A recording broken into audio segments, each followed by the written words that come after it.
Welcome back to Threads of Kindness, where bold moves and quick thinking create unforgettable moments. Today, witness a man outwit a pompous lawyer, a teen outsmart an intimidating stalker, and a fed-up ex-husband leave a Karen soaking in her own drama. These connected tales of resilience will leave you cheering for justice. Let's dive in.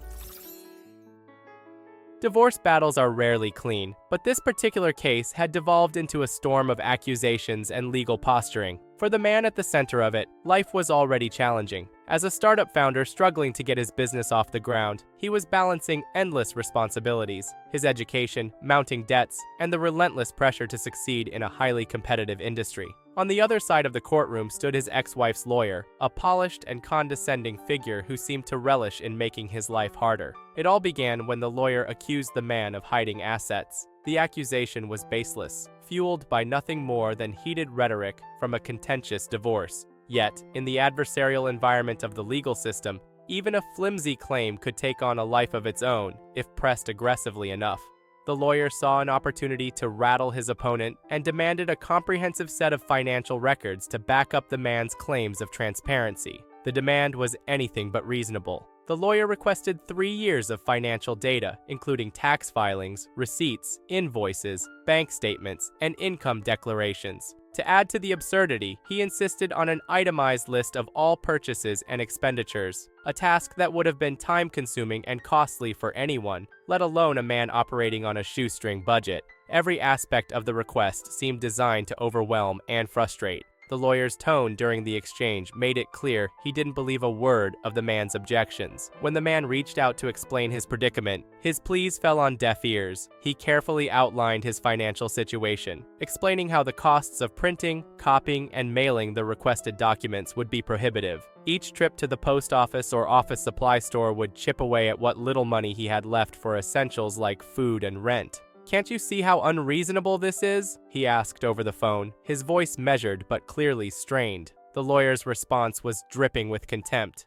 "According to your income declarations, you're not that busy. What do you even do all day?" The man was stunned into silence. The lawyer's words cut through his defenses like a hot knife. The implication that he was unproductive and lazy, a common stereotype hurled at struggling entrepreneurs, was not only insulting but deeply personal. The lawyer continued, unrelenting in his arrogance. "If you don't comply, I'll assume your previous filings are fraudulent. I'll alert the DA, the state tax agency, and the IRS. Trust me, you don't want to make this harder on yourself." It wasn't just the words, but the sheer audacity with which they were delivered. The lawyer's confidence seemed to suggest he was untouchable, as if the man had no choice but to fall in line. At that moment, the man decided he'd had enough. He wouldn't be bullied, especially by someone whose tactics relied on intimidation rather than merit. "Fine," the man said, his voice steady but laced with determination. "You'll get everything you asked for." As he hung up the phone, his mind was already racing. He wasn't going to fight the request head-on. That would be too costly and play directly into the lawyer's hands. Instead, he resolved to comply in the most meticulous and excruciatingly literal way possible. If the lawyer wanted financial records, he'd get them,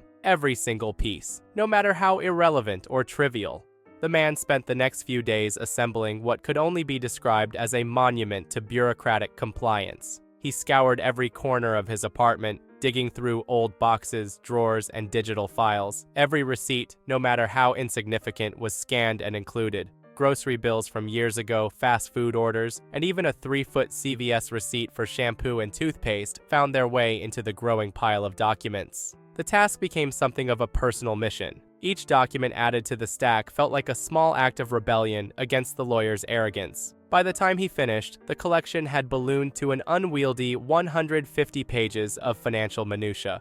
Every page was meticulously organized and labeled, not out of courtesy, but to ensure the sheer volume of information would be undeniable. As the deadline approached, the man realized he had one more tool at his disposal: his company's fax system. The lawyer had scoffed earlier when asked if his office still used a fax machine, but now that offhand comment would come back to haunt him. The man configured the system to send the entire 150-page document via fax. He wasn't content with sending it once either. He set the system to automatically retry until the transmission was successful. If the lawyer wanted these documents, he was going to get them, no matter what. The plan was simple, but effective. The man had complied with the request to the letter, ensuring he couldn't be accused of non-compliance. At the same time, the sheer volume of irrelevant material and the logistical nightmare of receiving it all would send a clear message. Arrogance and intimidation wouldn't go unanswered. As he hit send on the fax machine, a smile crept across his face. This was just the beginning. As the fax machine hummed and whirred, the man leaned back and savored the moment. It wasn't just about compliance. It was about reclaiming a sense of control in a situation where he'd been cornered and belittled. With every page transmitted, he pictured the lawyer's office in chaos, papers spilling out of trays, ink cartridges drained to their last drops, and an overworked secretary trying to salvage the situation. The first confirmation email arrived after the initial batch of pages was sent, but instead of signaling success, it reported a failure. The lawyer's office fax machine couldn't handle the load. Instead of being discouraged, the man saw this as an opportunity to escalate. He adjusted the settings to retry automatically, ensuring the system would continue sending until every last page was delivered. Within hours, the situation began to unfold as he imagined. At the lawyer's office, the fax machine started its relentless assault. Pages began pouring out, creating a pile of paper so massive that it quickly exceeded the capacity of the output tray. The overburdened machine jammed repeatedly, forcing the office staff to pause their work and address the mess. The lawyer's secretary, who had likely seen her share of challenging cases, was unprepared for the sheer volume of the incoming documents. At first, she tried to keep up, but it became clear that the transmission wasn't stopping anytime soon. Calls to the tech department for repairs only delayed the inevitable. Even when the fax machine was temporarily fixed, the onslaught continued. Meanwhile, the man stayed at home, occasionally checking his email for status updates. Each notification of a failed transmission only fueled his resolve. He adjusted the settings again to ensure the retries happened at shorter intervals, creating an even more aggressive loop. This wasn't just malicious compliance, it was a logistical nightmare for the lawyer. By the second day, the man received his first call from the lawyer's office. It was the secretary, her voice strained with frustration. "Can you please stop sending the fax?" she pleaded. "You've been jamming our machine for hours." Feigning innocence, the man replied, "I can't stop. Your boss requested these documents, and I'm just trying to meet the deadline. If the transmission fails, I'm obligated to retry until it's successful. I wouldn't want to be accused of non-compliance." The secretary tried a different angle. "Can you just email the documents instead? This is causing a huge disruption." With a carefully rehearsed lie, he responded, "Unfortunately, the file is too large for my email provider. My only option is to fax it. I'd be happy to stop if your boss cancels the request in writing." The secretary sighed, defeated, and hung up.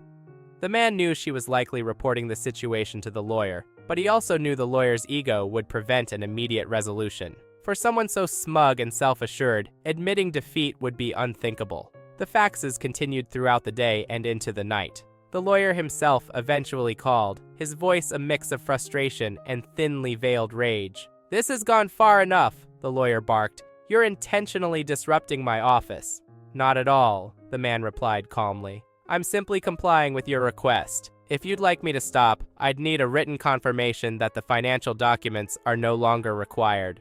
The lawyer hesitated, unwilling to give up the upper hand. Instead, he tried intimidation. "If you don't stop, I'll file a motion for sanctions against you. You're interfering with my ability to conduct business." Unfazed, the man countered, "I understand. However, without your written instruction to cease transmission, I'll continue to comply with your original demand. I wouldn't want to risk any legal repercussions for failing to provide the requested documents." The conversation ended abruptly, with the lawyer slamming the phone down in frustration. Not long after, the man received an email from the secretary, this time with an attached letter signed by the lawyer. The letter formally rescinded the request for financial documents and stated that no further submissions were required. Satisfied, the man finally halted the faxes. He'd achieved exactly what he set out to do: comply with the lawyer's demand while turning the entire process into a painstaking ordeal. The lawyer's arrogance had been met with equal parts wit and determination, leaving him with no choice but to back down. For the man, the victory was as much about principle as it was about personal satisfaction. The lawyer had underestimated him, assuming he'd fold under pressure. Instead, he'd turn the tables, using compliance as a weapon to expose the lawyer's hubris. As he deleted the massive PDF file from his computer, the man couldn't help but smile. In a battle of wits, he had come out on top, and the lawyer had learned a lesson he wouldn't soon forget. But the story didn't end there. Word of the incident spread among the local legal community, and the lawyer's reputation took a hit. His over-the-top demands and the chaos they caused became the subject of office gossip, cementing his defeat in the court of public opinion. For the man, it was the ultimate vindication, a reminder that even in the face of arrogance and power, a bit of cleverness could go a long way. Over the following weeks, the man found himself reflecting on the whole ordeal. It wasn't just about the faxes or the petty satisfaction of watching a smug lawyer's plan unravel. It was about reclaiming agency in a situation where he had felt powerless. Divorce proceedings were often riddled with tension and indignities, and this instance of malicious compliance had been a bright spot in an otherwise bleak process. Meanwhile, the lawyer's office likely endured its own fallout. The staff, who had borne the brunt of the fax fiasco, were surely frustrated not only with the situation, but also with their boss's insistence on pushing the issue so far. Rumors began circulating among other law firms about the chaotic scene, complete with descriptions of piles of wasted paper and a constantly overworked fax machine. Whether true or exaggerated, the story painted a less than flattering picture of the lawyer's competence and judgment.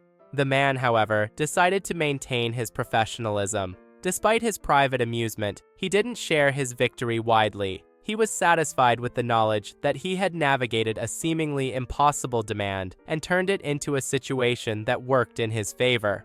More importantly, he hoped that the lesson would stay with the lawyer, discouraging him from using such heavy-handed tactics in the future. One unexpected outcome of the ordeal was a renewed sense of confidence for the man. Representing himself during the divorce had been daunting, especially against a well-funded legal opponent. Yet, through quick thinking and an ability to stand his ground, he realized he was capable of much more than he'd initially believed. This sense of empowerment bled into other areas of his life, giving him the courage to tackle challenges he might have otherwise avoided. As the divorce proceedings continued, the man stayed on top of every detail. He became meticulous in his record-keeping, ensuring that no stone was left unturned. Whenever a new request came through, he responded promptly and thoroughly, always within the bounds of the law, but with just enough precision to keep his ex-wife's legal team wary. They never again attempted to overwhelm him with unreasonable demands, perhaps because they feared another display of his brand of malicious compliance. Despite the lingering tensions, the man found solace in the progress he was making in his personal life. His small tech business began to pick up momentum, and he poured himself into his work, using it as both a distraction and a way to build a stable future.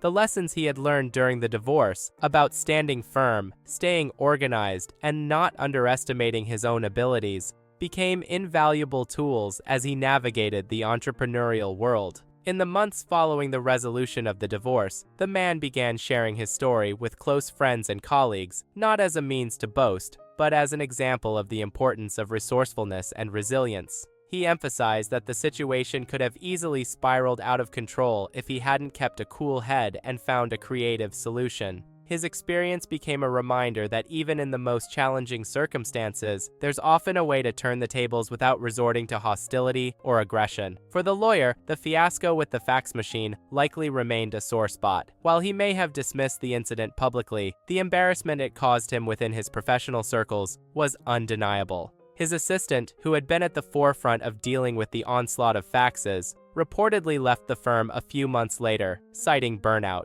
Whether or not the fax incident was the final straw, it certainly didn't help the office's morale. The man, however, moved forward with a sense of closure. He'd faced one of the most difficult chapters of his life and emerged not just unscathed, but stronger and more self-assured. The incident with the lawyer became a symbol of his resilience, a reminder that even when the odds seemed stacked against him, he could find a way to prevail. In the end, the lesson extended far beyond the immediate situation. It was about the power of standing firm in the face of adversity, of finding humor and cleverness in moments of tension, and of never underestimating one's ability to overcome challenges. For the man, the fax machine fiasco was more than just a story of malicious compliance. It was a turning point that reinforced his belief in his own capabilities and set the stage for a brighter future. The early morning air was crisp, a quiet stillness blanketing the streets as the teenage girl made her way into the convenience store. She wasn't dressed to stand out. Her outfit was casual and practical, perfect for a quick errand. Her fuzzy slipper boots, oversized Marvel hoodie, and cotton candy pink hair framed a youthful appearance that often led people to underestimate her age. She stepped inside, the familiar ding of the bell announcing her presence as she adjusted her AirPods and made her way toward the drink section. The store was sparsely populated, with only a few customers milling about.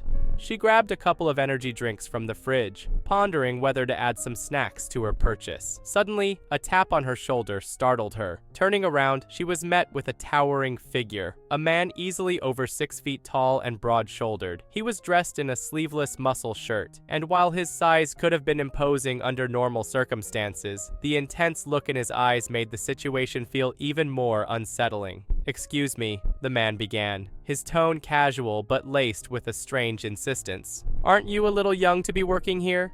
The girl blinked, caught off guard. "Oh, I don't work here," she said with a polite smile. "Did you need help? I can get an employee for you if you want."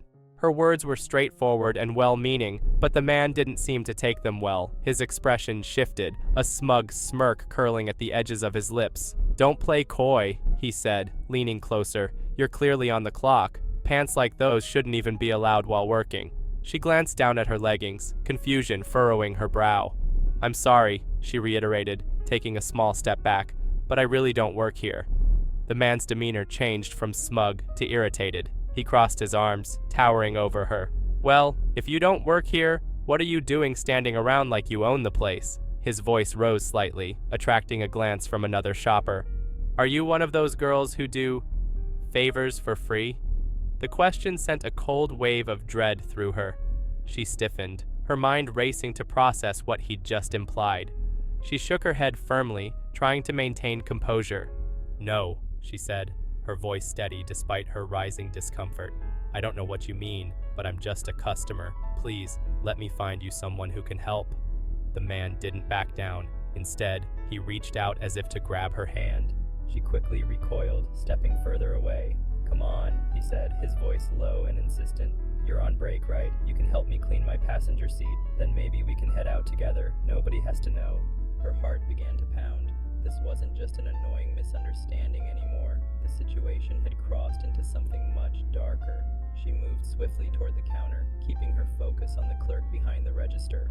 "I need to check out," she said, her voice slightly shaky. "Right now."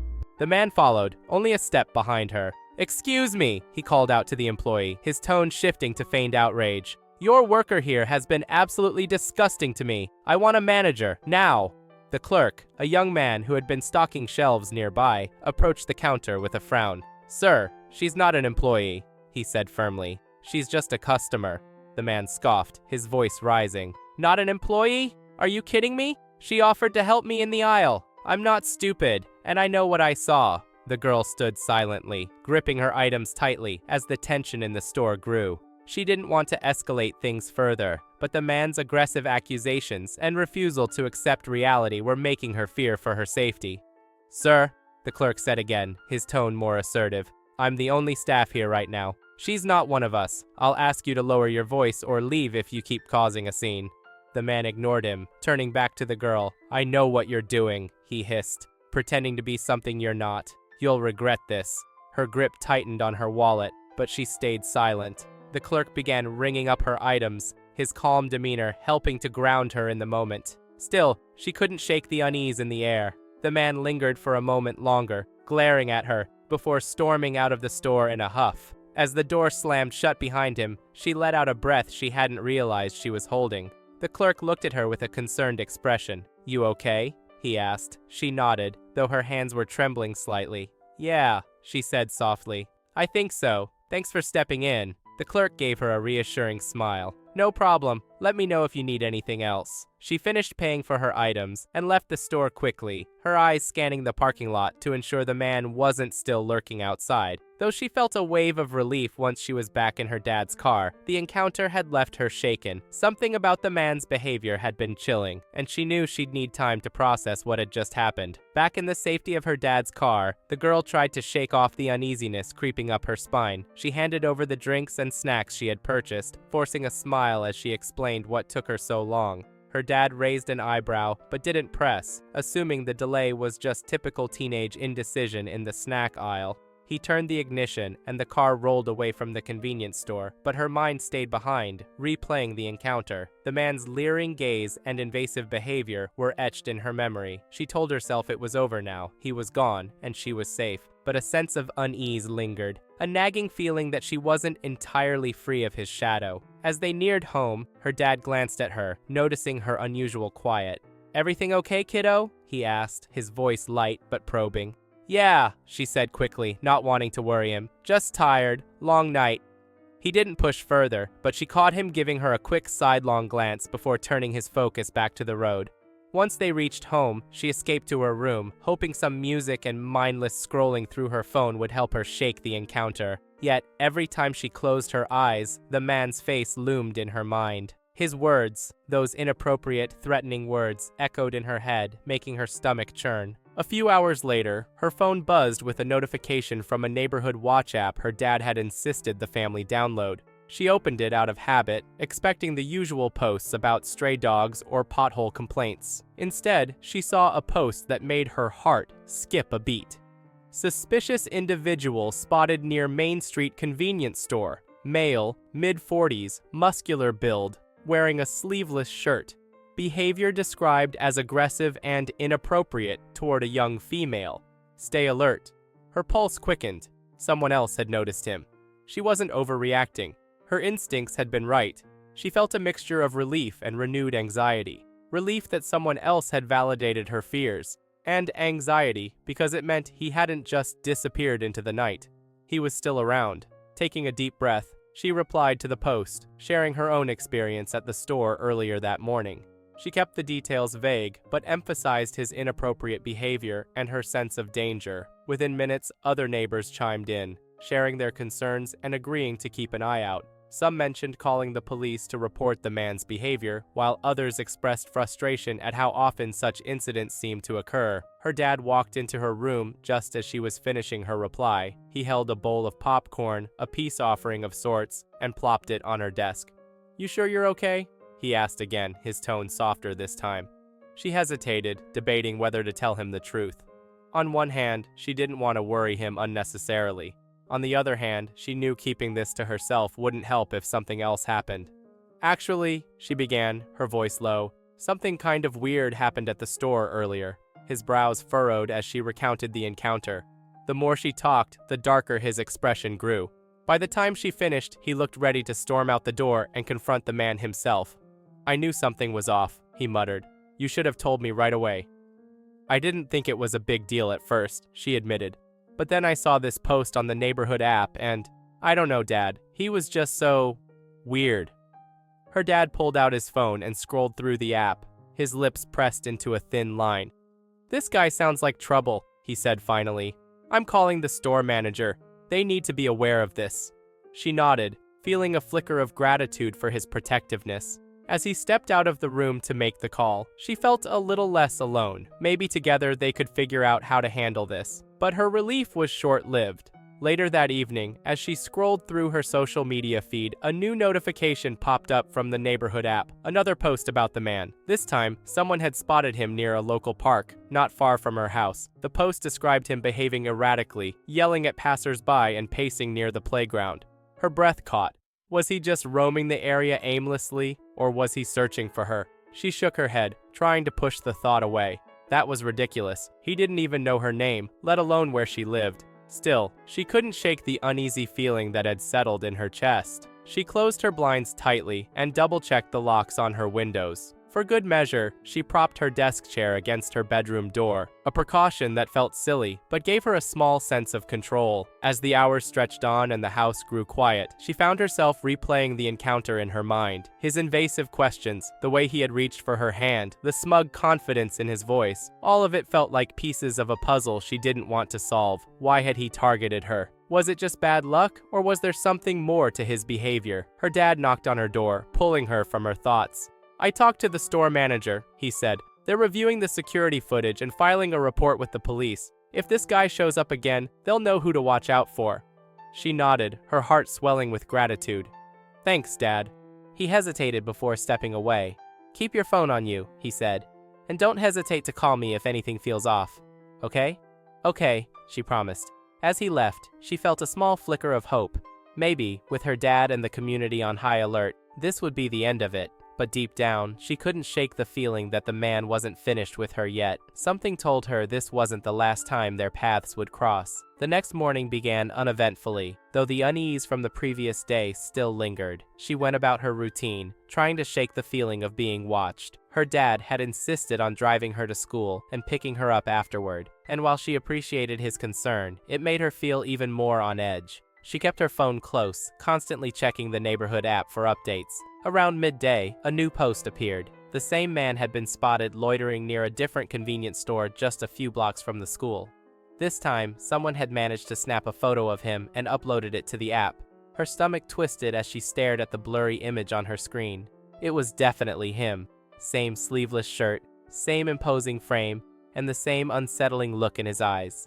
A few classmates noticed her expression and asked if she was okay. She brushed off their concern, but her mind raced. Why was he still in the area? Was it coincidence, or was he deliberately staying nearby? Her dad picked her up from school as promised, and she immediately told him about the new sighting. He frowned but stayed calm. "We're going to the police," he said firmly. "This guy isn't just some random creep. He's dangerous." At the police station, they met with an officer who took their statement seriously. The officer explained that while the man hadn't committed a crime they could immediately act on, his behavior was suspicious enough to warrant attention. The officer promised to keep an eye out and assured them that patrols in the area would increase. As they drove home, her dad's grip on the steering wheel tightened. "I don't like this," he muttered. "We're going to get some extra security for the house. Cameras, alarms, the works." She nodded, feeling a mix of relief and dread. She appreciated his proactive approach, but it also made the situation feel even more real. This wasn't just an isolated encounter anymore. It was something bigger. That evening, she sat in her room, her mind spinning. The police were involved, her dad was taking precautions, and the neighborhood was on high alert. Yet, despite all of this, she couldn't shake the feeling that the man was still out there, waiting for the right moment to strike. Around 9 p.m., her dad's phone buzzed with another neighborhood app notification. He read it aloud, his voice tense. "Suspicious man spotted again, this time near the park on Elm Street." Her heart sank. That was less than a mile away. "We're not waiting," her dad said, grabbing his keys. "Stay here, I'll be back soon." "No," she protested, her voice rising. "You can't go alone. What if he's dangerous?" He hesitated, clearly torn. "I'll be fine. I just want to talk to the patrol officer who's probably already there. Lock the doors behind me." Despite her protests, he left. She locked the doors as instructed, her heart pounding. Minutes crawled by like hours as she stared at her phone, willing another notification or update to appear. The silence was unbearable. Then, a knock at the front door shattered the stillness. She froze, her breath catching in her throat. Another knock followed, louder this time. She crept toward the door, her phone clutched tightly in her hand, ready to call 911. "Who is it?" she called out, her voice trembling. "It's me," her dad's voice answered. Relief flooded her as she unlocked the door, but the look on his face immediately put her on edge. "What happened?" she asked. "They found him," he said grimly. "And I saw him." Her blood ran cold. "What do you mean? Where?" "He was pacing near the park, just like the post said. The patrol officer stopped him and asked some questions, but he claimed he was just passing through. They didn't have enough to hold him, so they let him go." Her heart sank. "He's still out there?" "Yes," her dad admitted, his jaw tightening. "But the officer warned him that they'd be keeping an eye on him. Hopefully, that scares him off." That night, sleep was a distant dream. Every noise outside her window made her jump. The shadows seemed to move, and her imagination conjured the man's face in every dark corner. Despite her exhaustion, she stayed vigilant, scrolling through the neighborhood app and refreshing the updates. By morning, there was finally good news. A new post reported that the man had been arrested outside a different store after trying to grab a woman's arm. The police had detained him for questioning and discovered he had outstanding warrants in another state. He would be extradited and face charges there. Relief washed over her like a wave. He was gone. She was safe. The following days were quiet. The neighborhood app returned to its usual mundane posts, and life slowly went back to normal. But she couldn't shake the lesson she'd learned. Trust your instincts, stay alert, and never underestimate the power of a supportive community. As she sat on her bed that evening, scrolling through her phone, she felt a sense of gratitude. Gratitude for her dad, who had taken her fears seriously. gratitude for the strangers in her community who had banded together to watch out for one another, and gratitude for the police officers who had finally taken the man off the streets. The experience had been terrifying, but it had also shown her the strength of her own resilience. She wasn't just the scared teenager in the convenience store anymore. She was someone who had faced fear head-on and come out stronger on the other side.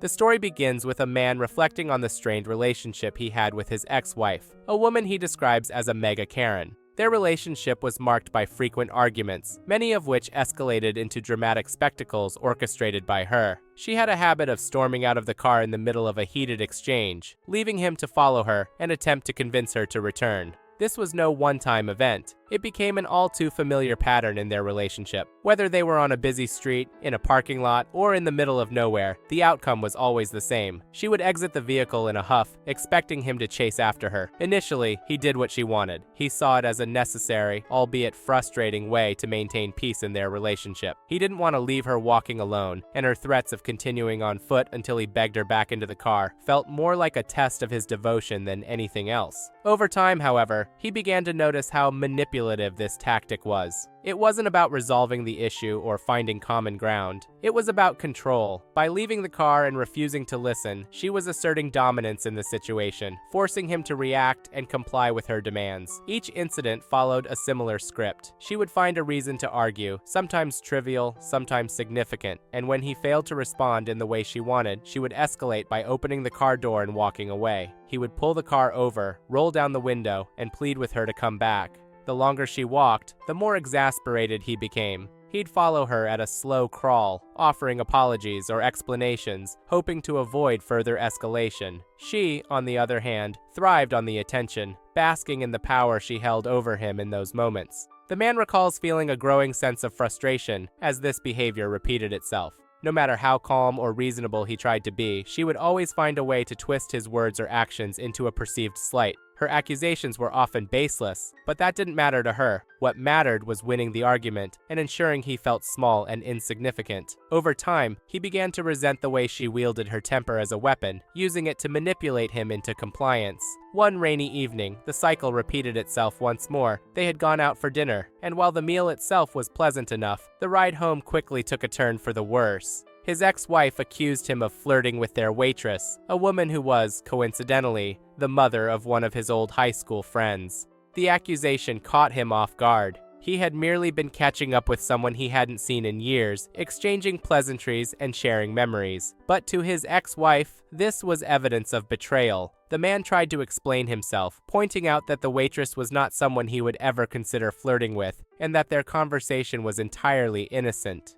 Yet, as always, his reasoning fell on deaf ears. She refused to listen, doubling down on her accusation and growing angrier with each passing moment. Her voice rose in volume, her words cutting and accusatory. He could feel the familiar knot of tension building in his chest, knowing exactly where this was headed. True to form, she flung open the car door as soon as they stopped at a red light and stepped out into the cold, rainy night. Without looking back, she began walking briskly down the sidewalk, her arms crossed and her head held high in defiance. The man sat frozen in the driver's seat for a moment, torn between exasperation and disbelief. He could feel the weight of all the previous incidents pressing down on him, each one a reminder of how futile it felt to try to reason with her. But this time, something inside him shifted. He was tired of the games, tired of the manipulation, tired of always being the one to make amends. As he watched her figure disappear into the rain, a thought crossed his mind. What if he didn't follow her this time? What if he simply did what she had been asking for all along? What if he left? Still, a part of him hesitated. He rolled down the window and called out to her, asking her to come back into the car. She ignored him, her pace quickening as if to challenge him further. He called out again, his voice firm but not unkind, reminding her that it was cold and raining and that walking home wasn't a good idea. Her response was sharp and dismissive. "Just leave! Go home!" For a moment, he hesitated, wondering if she truly meant what she said, but then he realized that it didn't matter. Whether or not she expected him to stay and plead with her was irrelevant. This time, he was done playing her game. So, with a deep breath and a sense of finality, he put the car in drive and did exactly as she instructed. He left.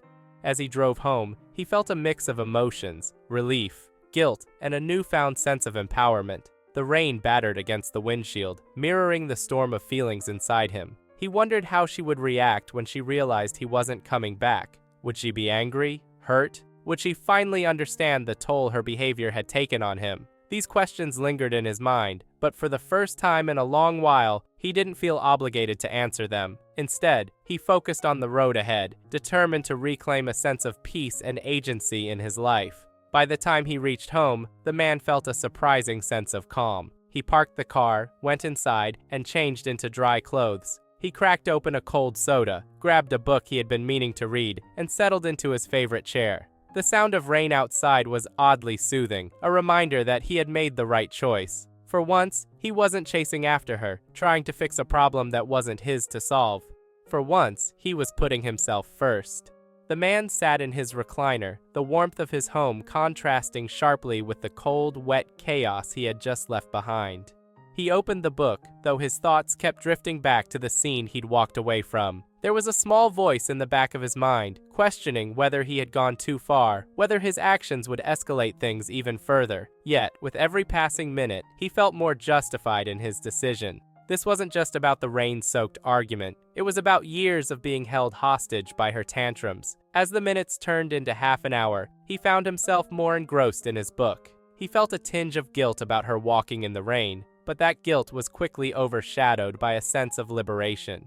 For years, he had been expected to bend over backward to appease her, sacrificing his own comfort and dignity in the process. Tonight was different. Tonight, he had drawn a line.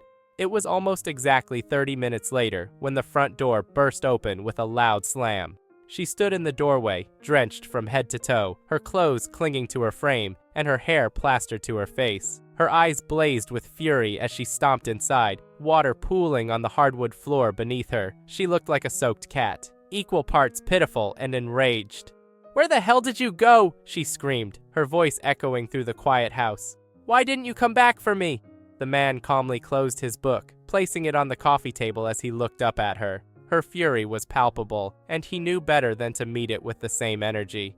Instead, he kept his voice steady and neutral, hoping to de-escalate the situation. "You told me to leave," he said simply. "You said, and I quote, 'just leave. Go home.' So, I did."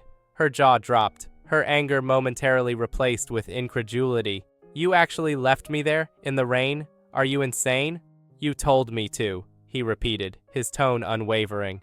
"I figured you needed space, and I respected that." The conversation shifted into an argument almost immediately. She accused him of being heartless, of abandoning her when she was vulnerable. She painted herself as the victim, conveniently ignoring the fact that she had initiated the entire ordeal. He, however, remained calm, refusing to be baited into the same old cycle of emotional manipulation. "I didn't abandon you," he said firmly. "You made a choice. You got out of the car and you told me to leave. I did exactly what you asked. If you're upset about the consequences of that choice, maybe it's time to rethink your actions." Her face flushed with anger, and for a moment, he thought she might storm out again. But this time, she didn't. She stood there, dripping water onto the floor, her fists clenched at her sides. He could see the wheels turning in her mind as she tried to come up with a response, but for once, she had nothing. The man stood up, his calm demeanor unshaken.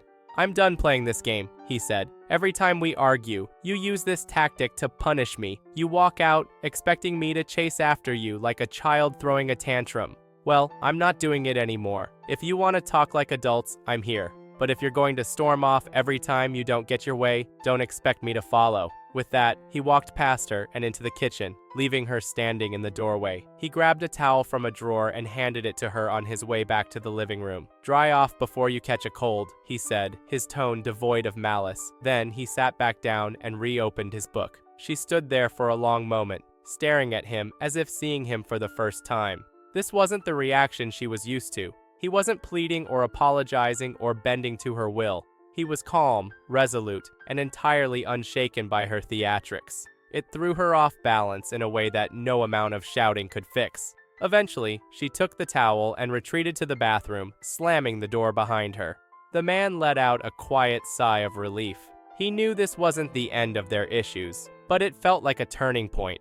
By refusing to engage in her manipulative behavior, he had reclaimed a piece of himself that had been lost in the constant cycle of conflict. For the rest of the evening, they kept to separate corners of the house. She eventually changed into dry clothes and went to bed without saying another word. He stayed up late, finishing his book and enjoying the rare silence. It wasn't a perfect resolution, but it was a step in the right direction. The next morning, she was noticeably subdued. She didn't bring up the argument from the night before, nor did she attempt to continue the fight. It was as if she realized that her usual tactics wouldn't work anymore. Over time, the man noticed a change in her behavior. She stopped storming out of the car during arguments, and while their relationship was far from perfect, the dramatic episodes became less frequent. For the man, that night marked a significant shift. It was the moment he decided to prioritize his own well-being over appeasing someone who thrived on chaos. It wasn't just about leaving her in the rain. It was about breaking free from a toxic pattern and reclaiming his sense of self. And while their relationship eventually ended, he looked back on that night as the turning point that gave him the courage to stand up for himself. In the days that followed, the atmosphere between them remained tense but quieter. The dramatic tension that usually escalated into shouting matches or long silences felt muted, as if both parties were silently reevaluating their dynamics. For him, it was an opportunity to reflect on how he had allowed things to spiral into such an unhealthy pattern. For her, it seemed to be an unspoken acknowledgement that she might have finally pushed him too far. As they navigated their usual routines, he noticed subtle changes in her behavior. She no longer jumped to conclusions or accusations as quickly as before, and while her temper hadn't vanished, she appeared more cautious in how she expressed her anger. This wasn't to say everything was resolved. Old habits lingered, and arguments still flared. But the nuclear option, her infamous tactic of storming out, was conspicuously absent. Despite these changes, the man found himself wrestling with a growing realization. Her behavioral adjustments, while noticeable, didn't fix the deeper issues in their relationship. He began to wonder whether their dynamic was sustainable at all. The rain-soaked argument had been a pivotal moment, but it also laid bare how much resentment had accumulated between them over the years. He was tired of walking on eggshells, of feeling manipulated, of being caught in a cycle where his needs and feelings were secondary to her outbursts. One evening, as they sat on opposite ends of the couch, he decided to address the elephant in the room. Setting down his book, he turned to her and said, "We need to talk." She looked up from her phone, her expression guarded. "About what?" "About us," he said simply, "and about how we handle things when we don't agree." Her eyes narrowed slightly. "If this is about the other night—" "It's not just about the other night," he interrupted gently. "It's about everything. The way we argue, the way we treat each other. I feel like we've been stuck in this unhealthy pattern for a long time, and I don't think either of us is happy." She set her phone aside and crossed her arms. "So, what are you saying? That it's all my fault?" He shook his head. "I'm not placing blame. I'm saying that we both have to take responsibility for how things have gotten this way. I'm just as guilty of enabling some of these behaviors because I didn't set boundaries. I didn't speak up sooner, but I can't keep doing this. Not like this." Her defensiveness softened slightly, though her expression remained wary. "And what exactly do you want me to do?" "I want us to be honest with each other," he said. "To actually listen instead of reacting. To work on how we communicate, because the way we've been going, it's not sustainable. I want to feel like we're on the same team, not constantly at odds." She leaned back against the couch, her arms still crossed, but her posture less rigid. "You think we need therapy or something?" "I think we need something," he replied. "Because if we keep going the way we are, I don't see how this ends well." For a moment, she didn't respond. The silence stretched between them, heavy with unspoken thoughts. Then, finally, she sighed. "I'll think about it." It wasn't the enthusiastic agreement he had hoped for, but it was a start. They continued the conversation over the next few weeks, slowly unpacking years of frustrations and misunderstandings. It was uncomfortable and often painful, but it felt necessary. They even attended a few therapy sessions together, which helped them learn new tools for communication. However, as they worked through their issues, it became increasingly clear to the man that their relationship was fundamentally flawed. While therapy helped them address some surface-level problems, it couldn't change the fact that they had different values, communication styles, and expectations for their partnership. The rain-soaked argument had been a catalyst for change, but but it also revealed just how incompatible they truly were. Eventually, they made the difficult decision to part ways. It wasn't an easy choice, but it was a mutual one. They both realized that clinging to a relationship out of habit or fear of being alone would only lead to more resentment and unhappiness. In the aftermath of the breakup, the man felt a mix of relief and sadness. He mourned the loss of what they had once hoped to build together, but he also felt a newfound sense of freedom and clarity. The experience had taught him the importance of setting boundaries, advocating for his own needs, and refusing to tolerate toxic behavior. Years later, he would look back on that rainy night as the moment that changed everything. It was the night he stopped chasing after someone who didn't respect him and started prioritizing his own well-being. And while the relationship didn't last, the lessons he learned from it stayed with him, shaping the way he approached love and communication in the future. And that wraps up today's episode of Threads of Kindness. 3 unforgettable stories, each with their own twists and turns, showing how cleverness and courage can triumph over chaos. Don't forget to subscribe for more amazing stories, and let us know your favorite in the comments. See you next time!